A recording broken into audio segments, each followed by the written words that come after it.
Everybody আসসালামু আলাইকুম, কেমন আছেন সবাই? আলহামদুলিল্লাহ আমরা ভালো আছি। তো আপনাদের মাঝে আজকে নতুন আরেকটা রেসিপি নিয়ে আসলাম, চাল কুমড়া দিয়ে মাছ দিয়ে তরকারি রেসিপি। তো প্রথমে আমি মাছগুলো ভেজে নিলাম, ভেজে নেওয়ার পরে আমি চাল কুমড়াগুলো দিয়ে দিলাম। চাল কুমড়াগুলোর মধ্যে হালকা একটু লবণ আর হলুদ দিয়ে দিলাম, দিয়ে এগুলোকে লাল লাল করে ভেজে নিব। ভেজে নিয়ে তারপরে পেঁয়াজ কুচি আর মরিচ কুচি দিয়ে দিব।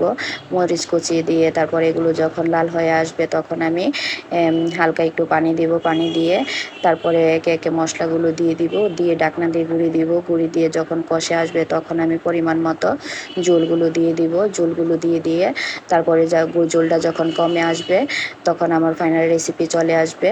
আর এরা একটু তরকারি যদি ভালো করে লাল লাল করে সবজিগুলো না ভাজি, আমার ফ্যামিলিতে, আমার শ্বশুরবাড়ির ফ্যামিলিতে সবাই খেতে পারে না, কারণ এরা তরকারি সবজি যদি ভালো করে লাল করে ভাজা হয় তাহলে তরকারির স্বাদ নাকি বাড়ে। সেজন্য এরা তরকারি যে কোনো সবজি হোক, যে কোনো মাছ হোক, মাছও লাল লাল করে ভাজতে হয় এবং সবজিও লাল লাল করে ভাজতে হয়।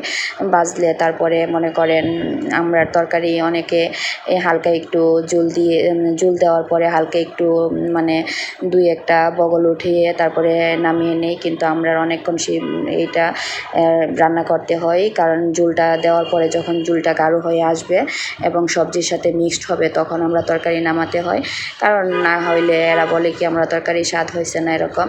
তো বিশেষ করে আমি আমার দেবরের কথা বলি না, আমার বাসুরের কথাও বলি না, আমি বলি আমার হাজব্যান্ডের কথা। আমার হাজব্যান্ডের যখন তরকারি রান্না করে দেওয়া হয় তখন যদি মাছ লাল লাল করে না ভাজা হয় তখন সে বলে যে মাছ কিন্তু আজকে ভাজা হয় নাই। তরকারি সবজি যদি লাল লাল করে ভাজা না হয় তাইলে মনে করে আমাকে প্রায়ই বলে যে তরকারি কিন্তু সবজি কিন্তু ভাজা হয় নাই, আজকে মনোযোগ দিয়ে রান্না করো নাই। তো এরকমই আর কি। তো আমি দেখেন মশলাগুলো একে একে দিয়ে দিচ্ছি। মশলাগুলো দিয়ে তারপরে হালকা ঢাকনা দিয়ে গুঁড়ি দিব। গুঁড়ি দিয়ে যখন হালকা একটু কষে আসবে তখন আমি ঝোলটা দিব। আর চাল কুমড়া আর মাছ আর চাল কুমড়া মিক্সড করে ভাজি করলে আম্মাও পছন্দ করে। আবার চাল কুমড়াটা যদি আমরা খালি ভাজি করি, লাল লাল করে ভুনা করি, এই বা ভুনাটা আম্মা অনেক পছন্দ করে। তো আম্মা আমাকে প্রায়ই বলে যে তোমার হাতের রান্না অনেক মজা, তুমি অনেক মজা করে রান্না করতে পারো।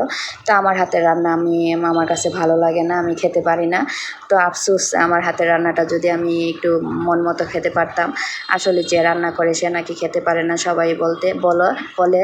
কারণ আমার দাদি যখন বেঁচে ছিল তখন আমার দাদি বলতো যে যে রান্না করে তার হাতের রান্না তার কাছে মজা লাগে না, কারণ অন্যরা খেয়ে প্রশংসা করবে কিন্তু নিজের রান্না নিজের কাছে মজা লাগে না। তো আমার দাদির হাতের রান্না অনেক মজা ছিল, আমার আম্মার হাতের তরকারি অনেক মজা। তো এরার রান্না করা খাবারগুলো অনেক মিস করি। তো মিস করাটা কিন্তু বুঝতেই পারতেছেন, মনে হয় যে এরার বাসায় গিয়ে অনেক দিন থাকি, রান্না করে খাওয়া কীরকম। তো আমার ভিডিওটা যদি গাইজ ভালো লাগে লাইক কমেন্ট শেয়ার অবশ্যই করবেন। দেখেন আমার তরকারির ফাইনাল রেসিপি চলে আসছে। আমার তরকারিটা কেমন হয়েছে অবশ্যই কমেন্ট করে